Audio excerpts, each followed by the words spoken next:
And we are joined by Mr. Justin Thomas Russell, the Executive Director of the Global Foreign Policy Center, based in Washington, where he will be bringing the analysis on international diplomacy and conflict resolution and provide essential perspective on the high-profile Ukraine peace effort. Welcome to In Focus, Mr. Russell. What is the significance of the recent White House meeting involving Zelensky, Trump, and the European leaders that took place yesterday? Well, it's always good to see you, Haney. The significance is on several fronts. On the geopolitical front, the fact that we have seen a summit of the heads of state from Europe that we have not seen arguably since World War II at the White House. Usually we don't see this kind of numbers of heads of state until we get a UN General Assembly or a G20 summit. This is unprecedented and historical.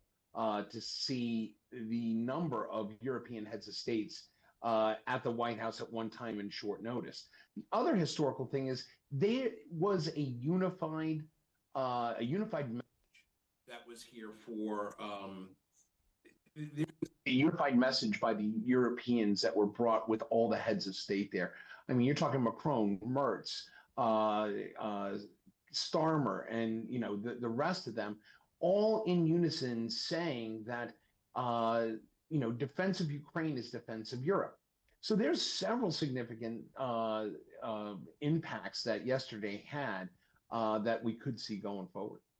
Mm-hmm. Mr. Russell, how does Zelensky's position on Ukraine's territorial sovereignty shape the talks? He said that he is refusing to cede any territories, especially the ones that were not won by Russia, yet he is open to negotiations. So what should we be expecting? Is there a possibility that he would cede some territories? I think it's going to be very difficult. I mean, in the eyes of the global community, ceding any Ukrainian soil to Russia would be basically rewarding Vladimir Putin for bad behavior. We have to, again, realize, and this is something that we have to think moving forward, is that this all began more than 3 years ago because of an illegal, unprovoked, and unjustified invasion by Russia military into a sovereign neighboring nation, into Ukraine. This does not bode well for the idea that, okay, we'll reward you with either parts of the Donbass or the Donbass as a whole, because all that should do is remind the world of, the Georgia question in 2008, where the similar mantra was we are replacing saving the separatists in the regions in Georgia that Russia occupied, and we're taking separatists and replacing them with denazification. This is nothing more than a land grab. It is an illegal and unjustified land grab. And if you give them, and if Ukraine agrees to cede this land to Ukraine, any parts of the Donbass, to Russia, all that's going to do is embolden Vladimir Putin and possibly encourage him, whether it's Crimea, Georgia, where does he stop? Does he go to Poland? Does he look at the Baltics? There's several aspects in this that makes ceding more of a pacification of a bad situation, and it makes it more dangerous for Eastern Europe. Mm-hmm. Well, Trump mentioned that Ukraine joining NATO is not really a possibility. However, there will be security guarantees that would safeguard Ukraine and the rest of Europe. What sort of security guarantees are we talking about? Well, the security guarantees that I think is expected by NATO leaders is what I would call an Article 5-like security guarantee. An attack on Ukraine is an attack on NATO, even though it's not NATO. I think that's part of what they're looking to get here, and the European leaders are unified in that message, and they're not wrong. This is the front line to Eastern Europe into NATO territory. You go past Kyiv, you're immediately into Poland. You're immediately into the Baltics. and even the Prime Minister of Finland spoke yesterday at the White House, who was part of the delegation supporting Vladimir Zelensky. Even he said we've got an incredibly huge border with Russia, and that is a concern.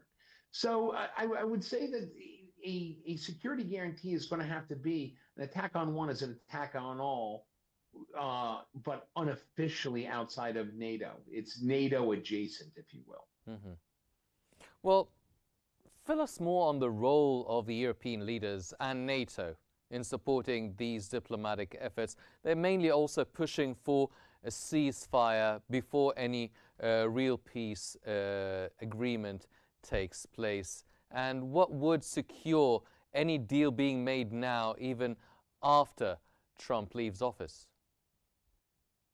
Well, that's a very delicate question, Haney. Let me start with the last part of it first. You know, as long as Trump is in office, I do not believe that there's a pathway to NATO for Ukraine, solely on the fact that he does not want to make Vladimir Putin, for whatever reason, he doesn't want to make him angry. Does that change in a post-Trump White House? Of course it does. Does it make sense for Ukraine to join NATO? If you're going to talk about them joining the EU, you might as well wrap them into NATO as well. We've seen this in several Scandinavian and Baltic nations. We're also looking at you look at the question of what role do they play? What they are doing is basically providing overhead NATO coverage and bringing the unified European NATO member states and European partner message to the White House, saying there is not a break in this wall of communication. We are unified in backing Vladimir Putin and the Ukrainian people and Ukrainian sovereignty. This is not negotiable. We're just telling you, if we have to go it alone, we will. But no mistake about it is, we are unified in supporting Ukraine and defending against the unjustified war that was provoked by Vladimir Putin and the Russians. Mm-hmm.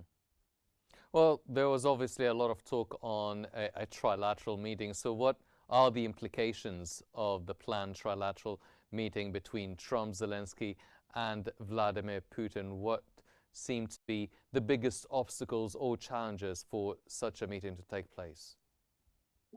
Well, the biggest obstacles is location, the logistics of it, any sort of security guarantees on all sides. It's probably going to have to be done in a country that is not a signatory to the Rome Protocols and would arrest Vladimir Putin on the numerous war crime charges that he has based on the Interpol Red Notice that's out against him. So that's one of the things. It's going to have to be neutral territory. And the other big concern is going to be, what the expectations are of these, bilateral and trilateral negotiations.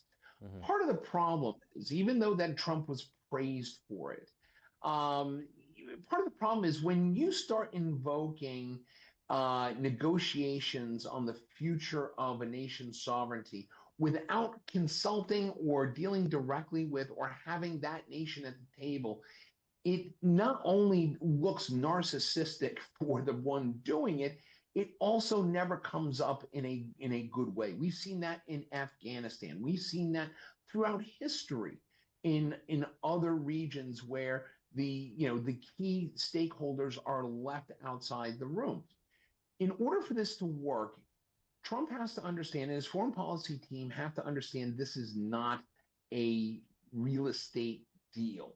This is a matter of life, death. This is a matter of right and wrong. This is a matter of freedom and oppression. And this cannot be done on a whimsical, I've got a deal for you mentality.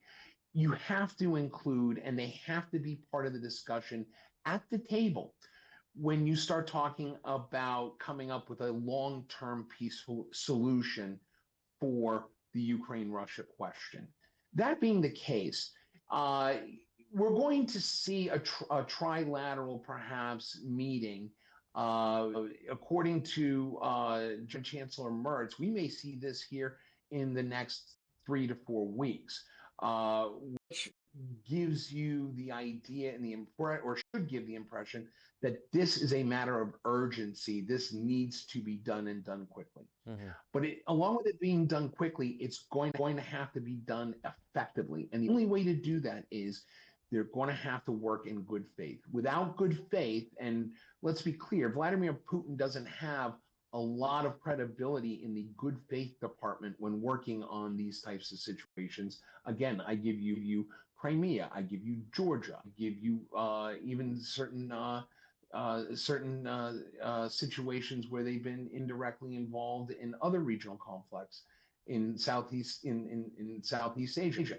There are all kinds of different situations where Vladimir Putin's really going to have to step up and show and prove good faith that this is not going to be another situation where he's going to be saying yes in one side and yet bombing a section of the Donbass at the same time. Mm-hmm.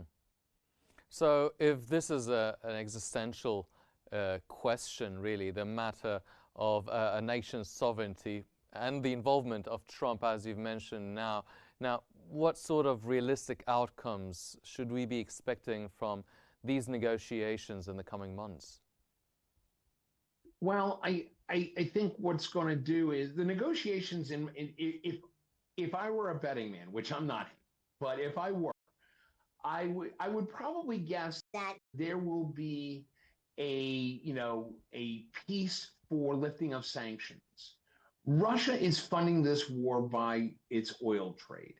If the U.S. and the Western countries and the Western allies were to perhaps lessen or ease the sanctions against Russia, particularly the financial sanctions on their energy exports, that could be a big selling point to getting them to back down. Freeing up seized money will also be another talking point. This is going to be a financial game rather than a land grab for it to truly work and benefit both sides and still not reward Vladimir Putin for his bad actions. I think those are going to be the points that are going to be the main talking points.